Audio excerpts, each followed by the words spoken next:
StrayAllDay.com. You are now tuned in to the show where you learn the discipline to show up day after day to do the work, the confidence to put yourself out there boldly and authentically, and the mental toughness to continue showing up, doing the work, putting yourself out there even when the success you've expected to achieve has yet to be achieved. And on top of all this, you get a huge dose of personal initiative, which is the go-getter energy that moves anyone out there, and of course, including yourself, moves anyone out there to go and make things happen instead of waiting for things to happen. We put all this together in one bundle, one package, one mindset, one method, one philosophy, one show. This masterclass right here that is called Work on Your Game.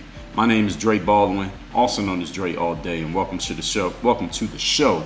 Today's topic is do not overestimate people and do not overestimate situations. So since we did the episode on not underestimating people, where I told you the story of what happened to a couple of people who, for whatever reason, underestimated their counterpart or underestimated the situation that they were involved in, and there are many others that I've told in the past, many others I could think of. I'm sure you have some yourself. I want to balance this out, as I told you I would, and do one about overestimating people and overestimating situations. While the underestimation challenge tends to be an issue of people who, for whatever reason, cannot keep their ego and pride in check, and we're going to be talking about that very soon.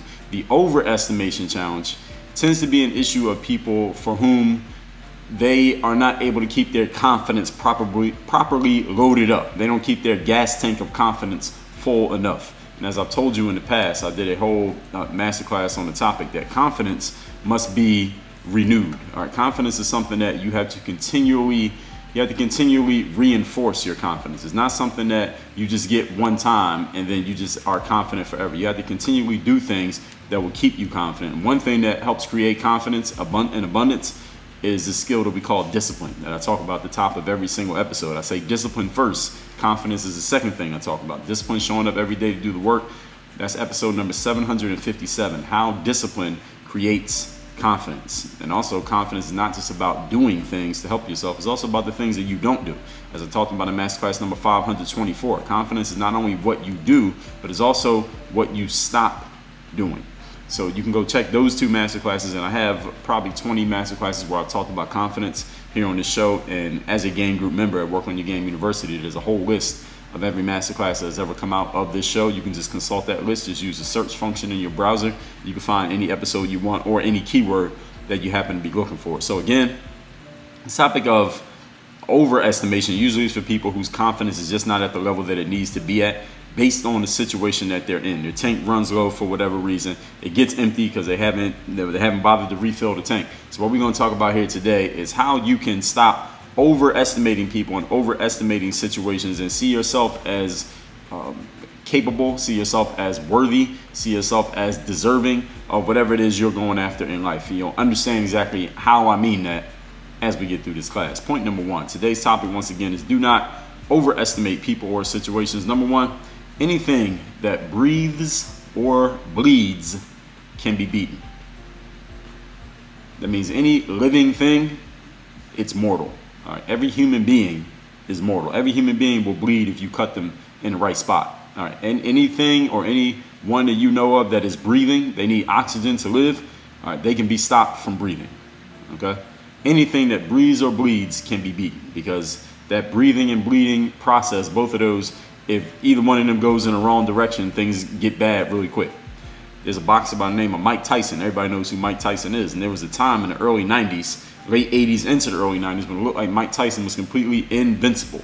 Like Mike Tyson was just knocking people out in the first round, and it was just beautiful to watch this guy. Mike Tyson was doing in boxing what Michael Jordan was doing in basketball. And those of you not old enough to remember Michael Jordan, we'll just say what LeBron James does in basketball in recent times. Mike Tyson was doing that in the boxing ring. He was probably the most dominant athlete in all of the world of sports at his time when Mike Tyson was doing Mike Tyson things. And nobody thought Mike Tyson could be beaten, including Mike Tyson himself. I mean, I heard interviews with Mike Tyson back then, and he said himself, like, there's no way anybody can beat me. I cannot be beaten. And Mike Tyson fed into that a little bit too much, to the point that he didn't fully prepare himself the way that he should have as the professional that he was for one particular fight. He was fighting a guy by the name of Buster Douglas, who was a 42-1 underdog fighting against Mike Tyson.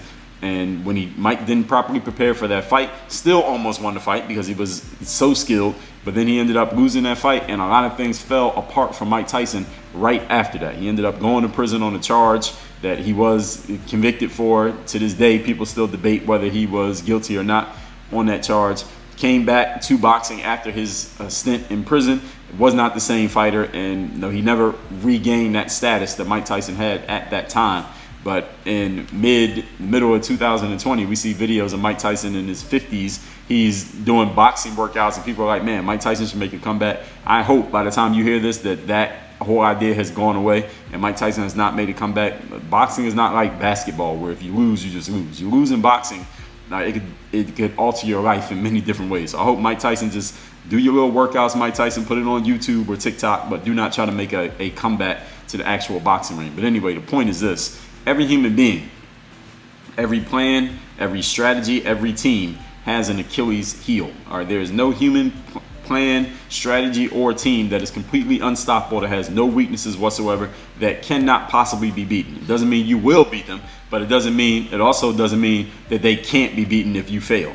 Okay, just because you believe this doesn't mean you're going to win, and just because you enact this concept doesn't necessarily mean you're going to beat them, but it also doesn't mean that you'll fail doesn't mean that you'll, I'm twisting myself up here. Let me say that one more time. Every human being, plan, team, and strategy has an Achilles heel. That does not necessarily mean that you're going to beat everyone just because they have an Achilles heel. And any team out there, if you feel like your team is very strong, your team is very good, this doesn't necessarily mean that you're going to lose just because there is a weakness. Someone has to be able to identify it. Then they got to have the confidence to exploit it. Then they got to have the strategy and the execution to actually enact their plan and make it work against them. But everyone here has heard of the Achilles heel. You've heard the Achilles tendon, which is part of the actual human body, down attached to your heel bone and runs up the back of your leg up towards the calf muscle. You know about the Achilles tendon. The Achilles heel is it's kind of a metaphorical thing, which is identifying whatever a person or teams or strategies major key weakness, their fatal flaw through which they can be beaten. And every human being has an Achilles heel. The story of Achilles, which a lot of people don't know about, is that Achilles was a Roman general when, as a child, his mother, Thetis, was very worried about her son's mortality. For whatever reason, she was just very concerned, and she didn't want her son to get destroyed or beaten or killed or to lose life in any way. I don't know if she thought that the kid was just going to be immortal and never die. So Thetis did all these different things to try to help him. She would burn him over fire every night and then rub this certain type of oil over his body. All these things that she thought would help him become invincible no matter what happened to him, that he would never be defeated or never be mortally wounded.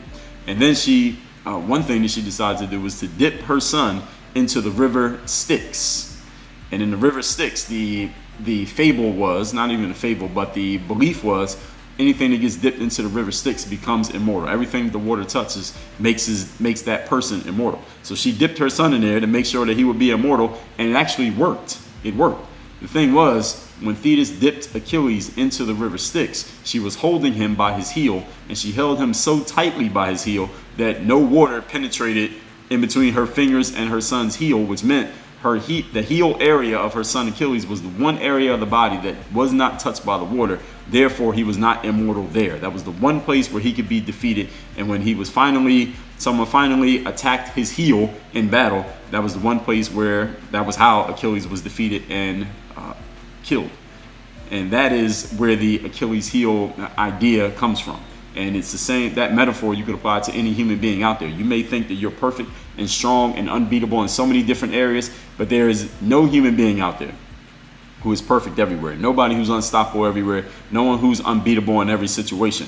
As I've said in the past, and I will say again, anything out there, any option that you run, any play that you have, any strategy that you put together, that someone could beat it if they attack it the right way. There's a defense for every offense. There's an offense for every defense. But you have to, first of all, have the discipline to look into an opponent or look into a situation and ask yourself, where is the weakness here? Where is somewhere that of this situation can be beaten? Where is somewhere that I can take an advantage? I can take advantage of what this situation is presenting me. You got to have a discipline to look at it. Then you have to have the confidence to believe that there is somewhere in there that it can be beaten. And you got to have the confidence subsequently to actually execute on that plan. Once you identify, okay, they can be beaten this way, you got to have the confidence to be willing to execute that plan. Because just because you believe it doesn't mean you're actually going to do it. So there is an Achilles heel to everything and everyone out there. Do not overestimate someone as to think that they're completely unstoppable. Maybe they're unstoppable by you as you currently are constructed, but they are beatable by the right person with the right strategy and the right confidence and execution and mental toughness to actually work the plan and make it work in their favor. Point number 2. Today's topic is do not overestimate people or situations. Point number 2, look to the opposites.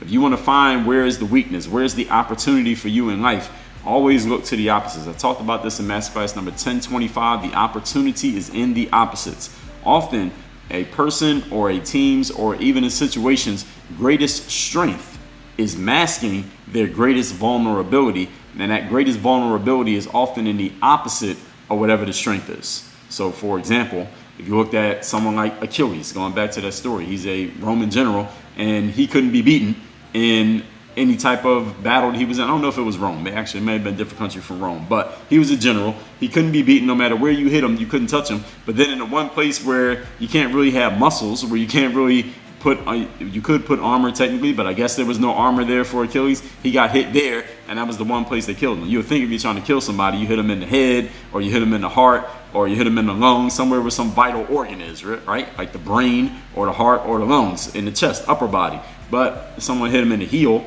a place where you would think most people get hit there, all right, maybe it'll mess up my foot for a little while, but I'll survive it. He gets hit in the heel, and that's the exact way he died. Usually human beings, and I'm talking, we go back to modern times now, people who make the most noise about being tough and aggressive, they're often the biggest cowards in the room. Maybe you have seen this before yourself.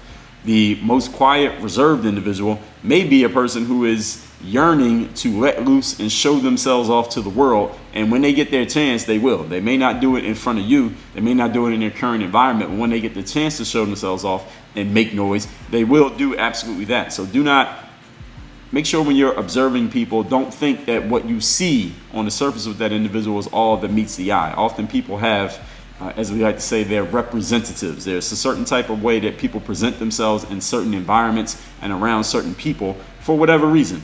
But when their representative goes away and they show the true version of themselves, it could be radically different from the person that you thought that they were. And often in our intense narcissism and arrogance as human beings, we tend to look at a person, see whatever it is that they show us or what they're neglecting to show us, and we just assume that's just who they are. They're just like this. This is just the way that they are, because in our little 10 seconds of time that we devote to other people, we see them and we say, all right, that's exactly who this person is, without really wondering, asking to ourselves, maybe they're somewhat like me in that they show a certain version of themselves in some places and a different version of themselves in other places. Every human being is like that. You think you're the only one?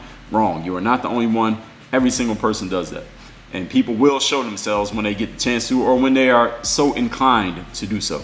Mike Tyson, for example, we just used him there. He was a little bit too overconfident in the situation. His ego told him that he could probably win a fight even if he wasn't fully prepared for it. He found out that he was wrong. And Mike Tyson, as a boxer, those of you who remember Mike, he was a super powerful puncher. He was really great with his hand speed, the power of his punches, and he was a really big, stocky, built guy, so it didn't seem like a punch would really hurt him that much. But it turns out Mike Tyson wasn't as great at taking a punch as he was at giving a punch, and that was the Achilles heel of Mike Tyson. He get hit a little bit too many times where he couldn't just make it a slugfest unless he could knock out who, and he was in an actual boxing match. Mike Tyson wasn't able to survive, and Mike Tyson also, because he had so many early knockouts in his career at that time, he was knocking people out in the early rounds of fights. When he finally got into a fight that went round after round after round, now Mike Tyson wasn't able to do the normal Mike Tyson things. He had to actually be in a boxing match, and that's when he got beat. In basketball, for example, they say when the team puts the full court press on you, I mean, they put the full court trap, try to put a whole lot of pressure on you, pressure on the ball, try to get you to turn the ball over as quickly as possible.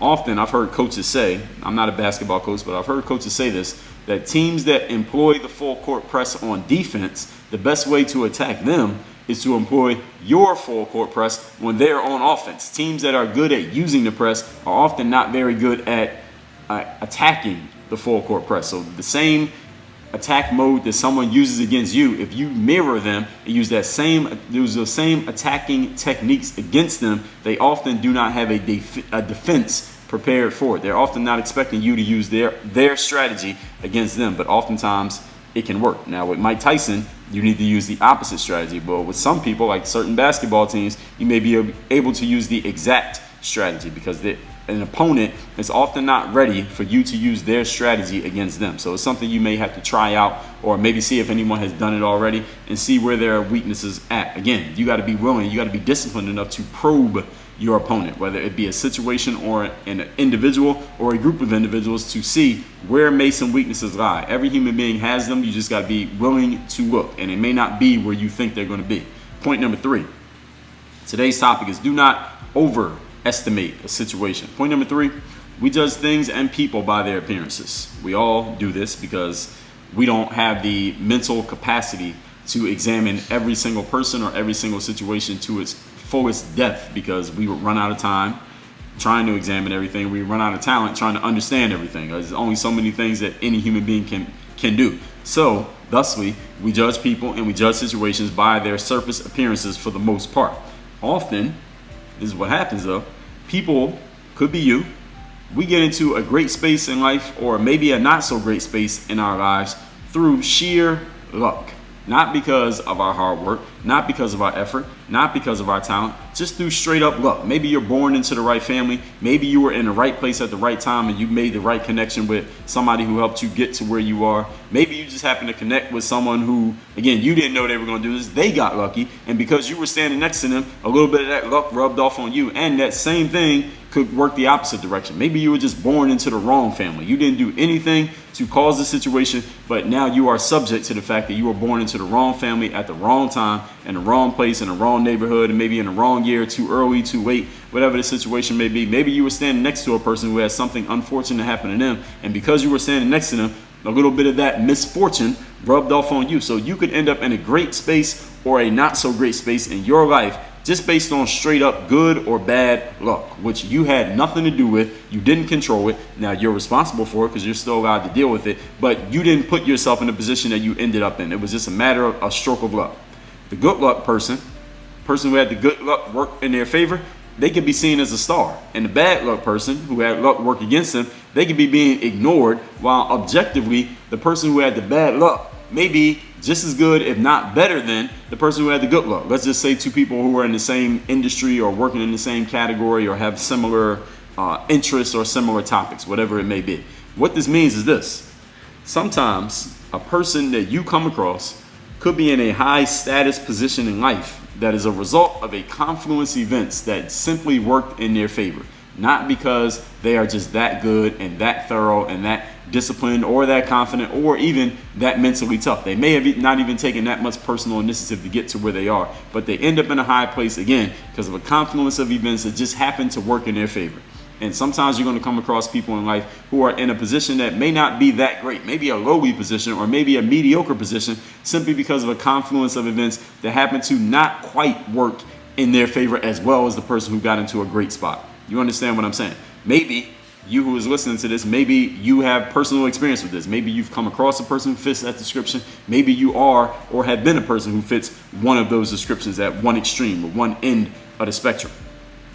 And your reputation or their reputation / job title may be a lot higher than what they are actually when you really dig into what they can do, or is a lot lower than what they really can do. Anyone who's seen the inside, for example, of corporate America can amen to what I just said. You've definitely seen it. Now, I've never worked, actually I did work in corporate America and I worked at a gym. It was technically corporate, and I've seen this. And I've worked with, as an entrepreneur, I've worked with many people who work in corporate America, and I see this often: people who are not really that great, but they have a high title, and people who are really good, but they got a low title. And this is kind of the way that it works. There's this certain mental model that I saw someone lay out on Twitter months ago, and basically what it said was that in corporations, what happens is people get promoted up to their level of incompetence. In other words, let's say someone starts at some corporation, they become a manager, then they get promoted. They will continue to ascend the corporate ladder in that company until they reach a position for which they are incompetent, meaning they are not doing very well in that position, but they're not going to get demoted out of it. They will just not ascend past it. So they'll get to that point, they'll be incompetent in this position, not very good, mediocre on their best day, and they're going to stay right there. And then if you look around at other people in that corporation, everyone who has gotten to a point where they didn't advance anymore is because they reached their point of incompetence. If they were very competent and doing well in the position, they would eventually advance and move up. They would just keep moving up. But because they're not advancing, that's because they reached their point of incompetence. And very rarely does somebody hit a point in corporate America and then get sent down backwards. You either stay at the point that you're at or you get kicked out of the whole system. And often in corporate America, again, any of you who works in corporate, you can check me if I got this concept wrong, but I am 90% sure I got it right. In corporate America, people will stay in a position when they're mediocre at the job because the pay is there, the money is there, the title's there, the status there, it becomes comfortable, and they only leave if they get kicked out. You had to kick them out for them to leave for the most part. And again, everyone's at their point of incompetence when it comes to corporate America. And the people who feel like they're at a point of very competent at their position, but they are not advancing because maybe there are no positions to advance to what they do, they are the people who will voluntarily leave. So when you see someone who voluntarily leaves corporate America, ask them why they left. They will probably, if you listen hard enough and long enough, and maybe you won't have to, they'll let you know that they felt like they should have been advancing and getting more for what their abilities and skills were in their performance, but for whatever reason they weren't getting it, so they need to go find it somewhere else. But people who are incompetent at their jobs, you come walk into a corporation, find someone who's incompetent, I guarantee you they've been in the position that they're in for a very long time of incompetence. You go look and tell me if I'm wrong. Let's recap today's class, which is do not overestimate people and do not overestimate situations. Since I did a masterclass on underestimating people and situations, not even a week ago, we did that masterclass just 2 days ago. Now I'm doing this one on not overestimating situations. Point number one, anything that breathes or bleeds can be beaten. Nobody thought Mike Tyson could be beaten, but when he started overestimating himself and underestimating his opponents, he got beaten. And that opponent, Buster Douglas, who fought against him, he didn't overestimate Mike Tyson. He knew Mike Tyson was good, but he didn't walk into the ring thinking that he was just a sacrificial lamb to be beaten. Every human, every plan, every strategy, and every team has an Achilles heel, just like Achilles himself. You just have to be disciplined enough to probe and find that weakness. Point number two, as I just said, look to the opposites. Often a person's greatest strength masks their greatest vulnerability that is in the opposites, as I talked about in masterclass number 1025. People who make the most noise about being tough can be cowards. The most quiet person could be the one who is the most wild inside, and they want to let that out, and eventually they will. Mike Tyson was a really powerful puncher, but he wasn't that great at taking a punch, not as good as he was at giving one. In basketball, they say when the team presses you, you press them back. Understand something, ladies and gentlemen. Every human being at some point will run out of time or run out of talent. If you take people out of where they are comfortable, you can often find where their weaknesses are. Whatever someone is showing as a strength, look to the opposite of that. There is a weakness involved in that, but understand the older a person is, not even older, but a mature adult individual who has a lot of experience in displaying their strength, they get really, really good at masking their weakness. But if you stop trying to think so hard, stop outthinking yourself, and just ask yourself, what is their greatest strength and what's the opposite of that strength? And then look for that, you will often find a weakness, and it's much easier to find than you would think. Point number three, we judge things and people by their appearances. So often we'll see somebody in a great space and assume that they just must be amazing, and we'll see somebody in a terrible space and assume they must be terrible. But often people get into positions, certain positions in life or certain stations in their lives based on a confluence of events that they did not control, that they did nothing for, that is not their fault, and they're not the reason for it, whether they're in a mediocre space, a terrible space, or a great space. But we judge them based on the position that they're in, or their reputation, or their job title. But understand, as you would see if you spend any time in corporate America, often people have titles that they are not, their performance is not worthy of that title. And there are people also who have a certain level of performance that is way above whatever title or whatever reputation they have, or whatever title or reputation you think they have. So do not be so enamored or judge too quickly by someone's title or reputation, because it may be completely different than the picture that you see in your mind. Work on your game. Dre all day.